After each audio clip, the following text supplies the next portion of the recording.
students, welcome once again to this channel. இன்றைக்கு இந்த வீடியோவில் ஒரு சில phrasal verbs பற்றி பார்க்க இருக்கிறோம்.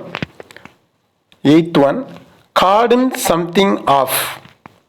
Separate an area or a place from people entering it.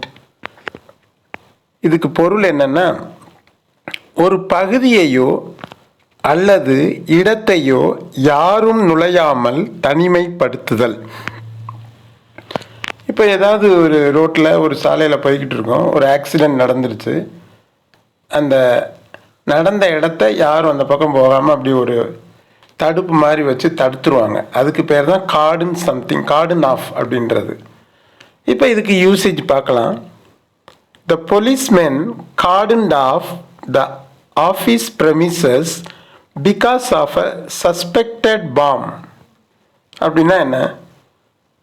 இப்போ ஒரு அலுவலகம் இருக்குது, அந்த அலுவலக வளாகத்தில் கம்ப்ளீட்டாக அந்த அலுவலக வளாகத்தையே என்ன செஞ்சிட்டாங்க, போலீஸ்காரங்க அதை தடுத்து யாரும் உள்ளே நுழைய விடாமல் ஒரு தடுப்பை ஏற்படுத்திட்டாங்க. காரணம் என்னென்னா, அந்த அலுவலகத்துக்கு வேறு எங்கேயோ இருந்து அங்கே பாம் இருக்குது அப்படின்ற ஒரு மிரட்டல் வந்திருக்கு. அதான் இதோடைய அர்த்தம். அடுத்த usage, the school building was cordoned off after a threat from the militants. இப்போ இந்த யூசேஜில் பார்த்தோம்னா, பள்ளி கட்டிடமானது தனிமைப்படுத்தப்பட்டுள்ளது. எப்போ? After a threat from the militants, தீவிரவாதிகள்கிட்ட இருந்து அந்த பள்ளிக்கு ஒரு மிரட்டல் வந்திருக்கு. அதன்படி என்ன பண்ணியிருக்காங்கன்னா, அந்த ஸ்கூலுக்குள்ளே யாரும் நுழைய விடாமல் அதை தனிமைப்படுத்தி தடுத்துட்டாங்க. இதுதான் இதோடைய மீனிங். இப்போ அடுத்த phrasal verb பார்க்கலாம்.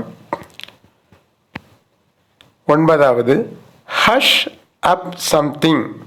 அப்படின்னா என்னென்னா, to keep something secret, especially something shameful.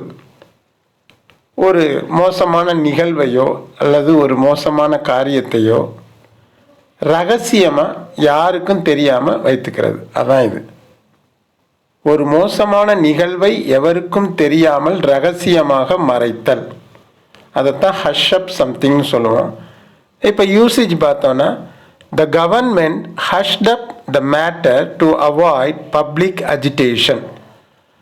இப்போ ஏதோ ஒரு காரியம் நிகழ்ந்துருச்சு, அது வெளியில் தெரிஞ்சால் பொதுமக்கள்லாம் என்னென்னா போராட்டத்தில் இறங்கிடுவாங்க.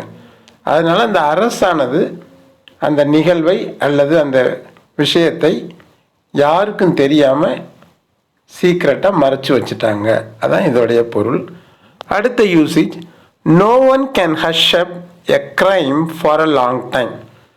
அது எவ்வளோ பெரிய கிரிமினலாக இருந்தாலும் சரி, சாதாரண மனிதனாக இருந்தாலும் சரி, ஒரு குற்றம் அப்படின்னு ஒன்று செஞ்சிட்டா அதை நீண்ட நாட்களுக்கு அது யாருக்கும் தெரியாமல் அதை மறைத்து வைக்க முடியாது. இதுதான் இதோடைய பொருள். இத்துடன் இந்த வீடியோ முடிவடைகிறது. மேலும் சில phrasal verbs-உடன் அடுத்த வீடியோவில் சந்திக்கலாம். Like, share and comment and subscribe our channel and click the bell button for more videos. Thank you.